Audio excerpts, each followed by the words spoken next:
to Wedding Decor 101. I'm Kim Caswell, your wedding decor mentor and the creator of the Dream Wedding Decor Blueprint. In this video, I'll be showing you how to make one of my all-time favorite DIY wow factor projects, the big, beautiful Bella Blossom and the cute and adorable baby Bella.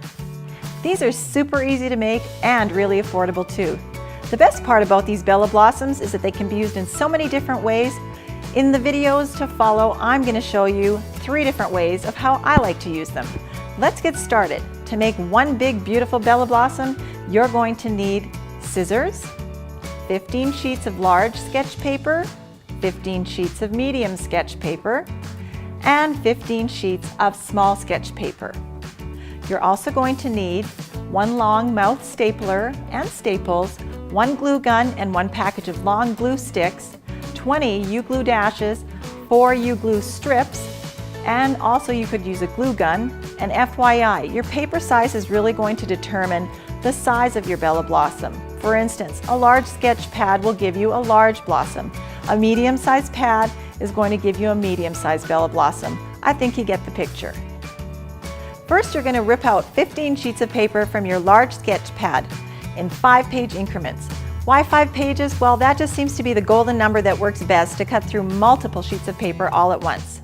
Take your first 5 sheets and cut out a freehand petal shape utilizing the entire sheet of paper like this. The shape will resemble an open-tip heart. Once all of your sheets are cut, you're now going to lightly score and fold each batch lengthwise down the center, and then lightly score and fold the petal batch in half like this. This just makes it easier for step number 3. Take each petal and gently scrunch it up from the center. Like I said before, having it previously scored in step 2 really helps the paper move naturally in that direction. Why am I scrunching the paper, you ask? Well, for one thing, it helps give the paper strength and it makes it more malleable for molding it into its shape. The other reason is that the paper takes up light much better because of the irregular surface shape of the flower. Once all petals have been scrunched, flatten them out and we're ready to begin shaping them into a 3-dimensional petal. With one hand on the petal, take one side and gently fold over to create a rolled edge, not a folded ridge. Hold the center bottom like this, repeat with the other side, and once you have both sides molded into shape, it should resemble a little heart-shaped pocket. Staple the bottom ends, keep the shape intact. Repeat with the remaining 13 petals and be sure to leave one unstapled for the center of the blossom. FYI, if your petal tears along the edge or in the middle, no biggie, just tape it back together. You won't even notice it. But if it's really bad, just go and make a new petal. You're now ready to start assembling the petals. Take 2 petals at a time and attach them at their pointed bases. They should overlap each other about 2 inches over top, like this. Repeat until you have 7 sets of 2 petals. They'll kind of look like propellers. You are now going to take the 2 sets of petals and crisscross them over each other. Then staple them together about 2 inches out from the center, like this. This is where having the long mouth stapler really comes in handy and is definitely worth your investment. Repeat this process with the next 2 sets. You will now have 3 sets of 4 petals. You'll also be left with 1 set of 2 petals and a single for the center that you left unstapled for the center of the Bella Blossom. Take your first set of stapled petals, lay them down flat. This is going to be your base. Take the next set and flip over to the back side. You're going to place 2 U-glue dashes side by side on each petal about 2 inches from the center of the base like this. Don't remove the backing off the tape just yet. Repeat with the last set of 4 petals and then the set of 2 petals. FYI, if you do really want to save a lot more money, you can also use a glue gun to attach the petal sets to each other, following the same guidelines for the glue placement. I myself prefer using U-glue dashes to assemble the Bella Blossoms, and then I like to use the hot glue to attach the blossoms to the Bella Blossom flower wall and accent panel. Now it's time to secure the bottoms of each set to the other to make the Bella Blossom. With your base laying flat in front of you, remove the backing from the tape from the next set. Don't stick it down just yet. Hold the second set over the top and rotate your hands to the right to fan out the top set. This will offset the petals to fill in the gaps between the base and the set that you're holding. Now you're ready to place it down onto the base. Press it firmly to make sure each petal is secure. It should now look like this. Repeat with the next set of 4 petals. You're almost done and you're ready to add the center of your bella blossom.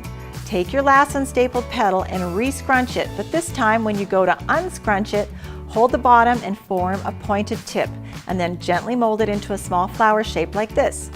Take your last 2 petals and align the tip of the scrunched flower in the center and staple to the set of your last 2 petals. Remove the backing from the tape and place off-center to the rest of the petals. Congratulations! Great work! You're done. You've just created another element out of the Dream Wedding Decor Blueprint, and you're on your way to creating the wedding of your dreams. I'm Kim Caswell, your wedding decor mentor. Bonus time, I have one other little creation I want to show you in this video. I call her the Baby Bella Blossom. She's adorable, she's cute, and she can be made any size, but I like to make them on the smaller size to give them nice contrast when I place them next to a large Bella Blossom on a flower wall. Here's what you're going to need to make a Baby Bella Blossom. Scissors, 5 sheets of large sketch paper, 1 large mixing bowl to draw a template of a circle, 1 plier standard hand stapler. First, you're going to rip out 5 sheets of paper from your sketch pad. Now take a really large mixing bowl and set it on top of your 5 sheets. Trace around the bowl to give you a guide to cut out a large circle shape. I like to get as close to the edges as possible to utilize the entire sheet of paper. If your bowl is not big enough, do what I do. I cut outside the lines and make it bigger and enlarge your circle size. Just eyeball it and keep it as close to a circle shape as you can. You now have a stack of 5 circle shapes in front of you. Take your stack of circles and gently fold them in half, and then again in half, leaving you with a quarter circle shape. Undo the stack and take each sheet and lightly scrunch from the center, and then unfold and lay flat. This step will just help again with molding the flower into its shape. Take the 5 sheets together and fold them in half like this. You're now going to cut a scalloped edge onto this half circle shape. Once you're done, they're all going to look like this. First, take 1 sheet at a time, holding it flat in the palm of your hand. Take your finger from the other hand and poke it in the middle, bringing the edges up towards the center like this. Once again, having it pre-scored and scrunched makes this a breeze. Mold it and shape it into a flower like this, keeping the center tip pinched and then staple. Take the next sheet and repeat the same steps, keeping your center tips pinched together with the first flower you just molded into shape. Take the next sheet, repeat until you have used all 5 sheets of the paper. Once all of the sheets have been formed together, you should be holding a bouncing baby Bella Blossom. Flatten the base out and it's ready to be added to the flower wall or an accent panel or even a backdrop frame.